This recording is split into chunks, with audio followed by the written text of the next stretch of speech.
Hello everyone, my name is Asha Arnashila, working as an assistant professor in Chalapati Institute of Engineering and Technology. Today I want to discuss about the review of object-oriented concepts. Coming to the introduction. The object-oriented programming is a paradigm that provides many concepts such as inheritance, data binding, polymorphism, abstraction, etc. Here, the first object-oriented programming language is Simula. The programming paradigm where everything is represented as an object is known as truly object-oriented programming language. Smalltalk is considered the first truly object-oriented programming language. And the popular languages are like Java, C#, PHP, Python, C++. These are the popular languages which are used in the object-oriented languages. And here, the main aim of this is to implement the real-world entity. For example, class, object, abstraction, inheritance, polymorphism, encapsulation. These are the different types of examples in the real-world entity. Coming to the next slide. The object-oriented programming system. Here, what is an object? Object means a real-world entity such as pen, chair, table, computer, watch, fan, water bottle, human being. So, whatever, that is nothing but an object.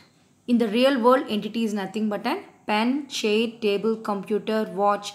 These are all the different types of examples that those we can call as an object. In the object-oriented programming, it is a methodology to design a program using classes and objects.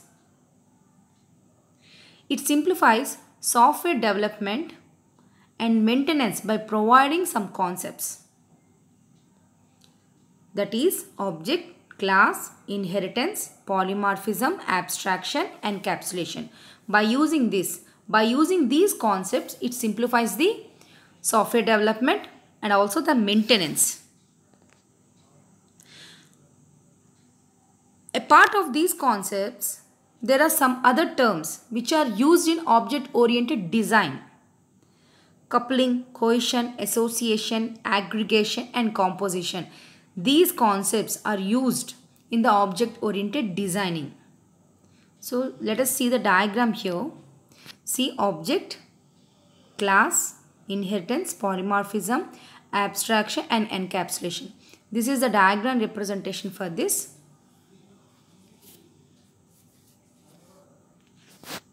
So I'll move to the next slide. Now we will discuss one by one what is an object. Object means it is a real world entity. Real world entity. So what is an entity? An entity that has state and behavior is known as an object. State and behavior. Let us look at examples like bike. It is an object. Pen, fan, chair, keyboard. Those are we can call as an objects. Here each and every object which it contains the state and behavior. State and behavior.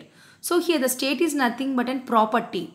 For each and every object which it contains the property, and behavior means what is the task performed by the object. What are the tasks performed by the object is nothing but a behavior. An object can be defined as an instance of a class. Instance of a class, or we can call as it is a real world entity or a runtime entity.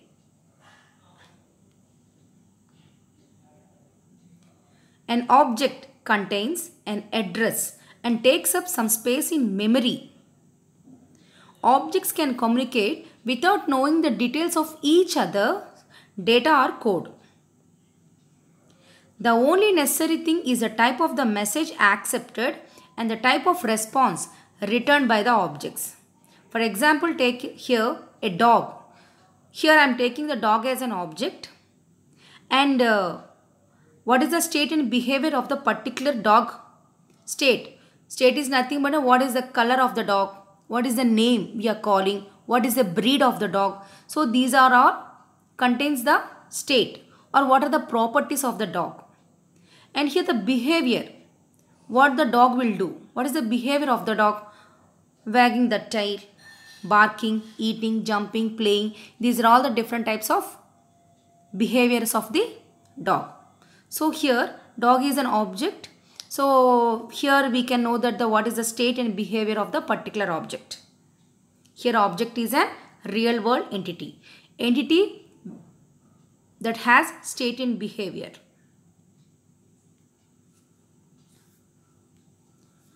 Now see the characteristics of object.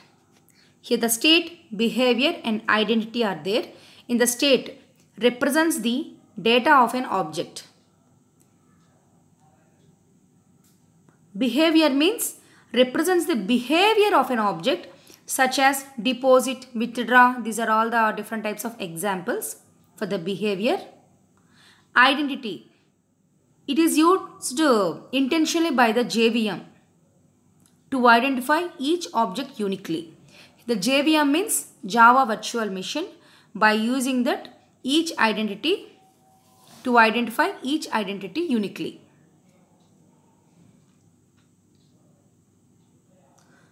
Now coming to the class.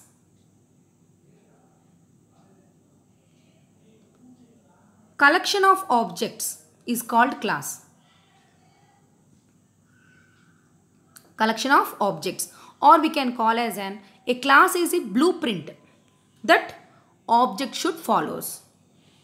That object should follows, or we can call as a class is a logical entity. The class doesn't contain or it doesn't consume any space.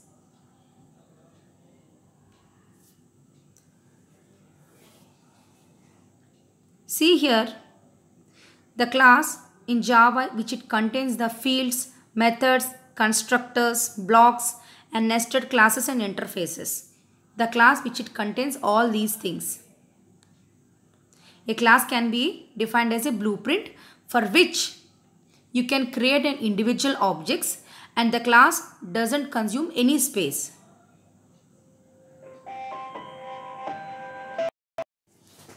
Coming to the inheritance. When an object acquires all the properties and behavior of a parent object is known as an inheritance. Or we can call this acquire the properties of one class to the another class is known as an inheritance. So acquiring one class properties to the another class is nothing but an acquiring the properties of parent class to the child class. Parent class to child class is known as an inheritance. Here the parent class we can call as an base class, and child class we are calling as an derived class. It provides code reusability. It is used to achieve runtime polymorphism.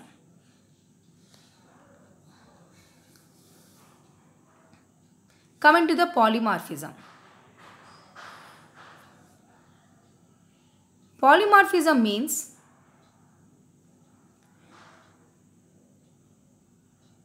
the single task or one task is performed in different ways. One task can be performed in different ways is known as a polymorphism. For example, see here, to convince the customer differently. We can convince the customer differently. That is one of the tasks. To draw something So suppose if we want to draw a polygon, in the polygon different shapes will be there. Either we can draw a square, triangle, rectangle, hexagon. So different types of shapes will be there. So one task can be performed in different ways. Or here, see the example here which is shown, the figure.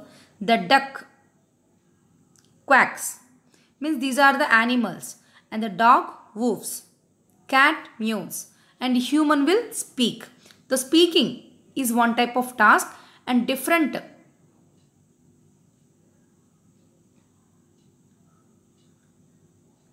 types of sounds will be generated. So in Java we used method overloading and method overriding to achieve polymorphism.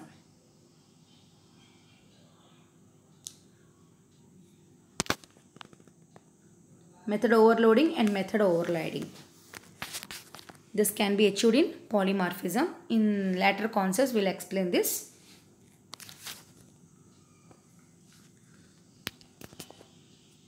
See here, it is an example to speak something.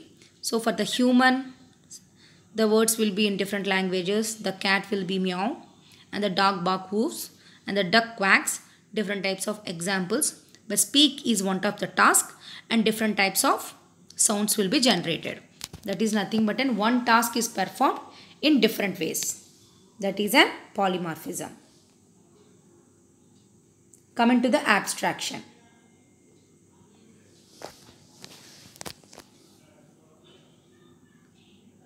Hiding internal details and showing functionality is known as abstraction.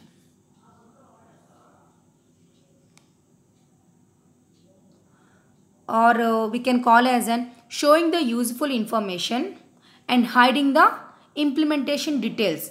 We can call as an abstraction. Suppose let's take an example here. Phone call. We don't know the internal processing.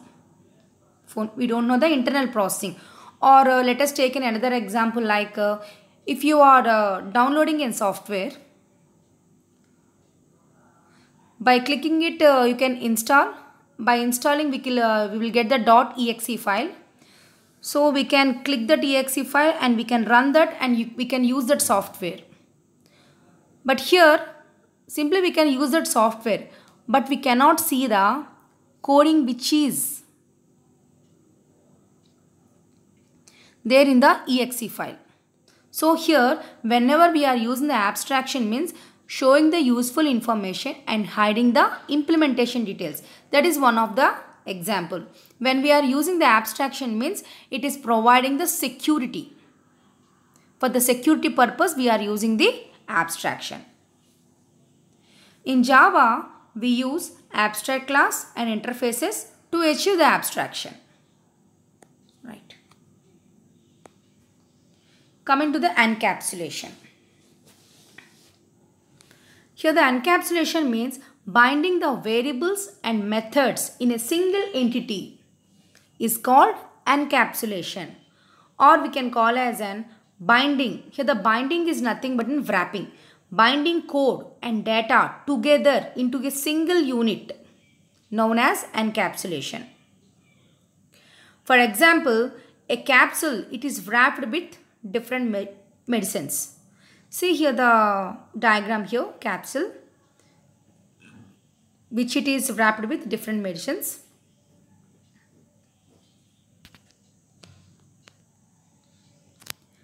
A Java class is the example of encapsulation.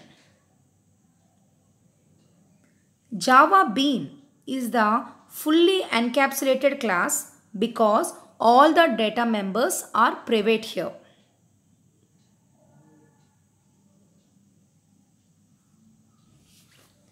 So this is the encapsulation. Coming to the summary here. So what are the object oriented concepts we explain here? Object, class, abstraction, inheritance, polymorphism, encapsulation. These are the object oriented concepts. So here an entity that has state and behavior is known as an object. Or an object can be defined as an instance of a class. Or we can call as it is a real world entity, or an object is a runtime entity. These are the different types of definitions which are involved in the object. Next, class. Class means collection of objects is called class, or a class is a blueprint that object should follows. Hiding internal details and showing functionality is known as abstraction. Here the showing functionality means showing the useful information and hiding the implementation details. We can also known as abstraction. Inheritance means acquiring the properties of one class to the another class, called as inheritance, or when object acquires all the properties and behaviors of a parent object is known as inheritance. If one task is performed in different ways is known as polymorphism.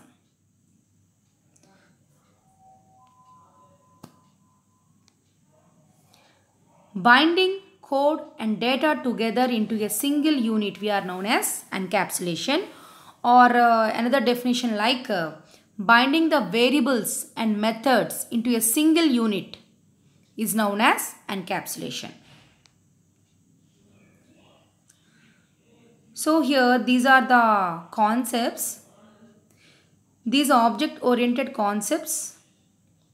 By using this, it is a programming methodology that helps organize complex programs using inheritance, encapsulation and polymorphism.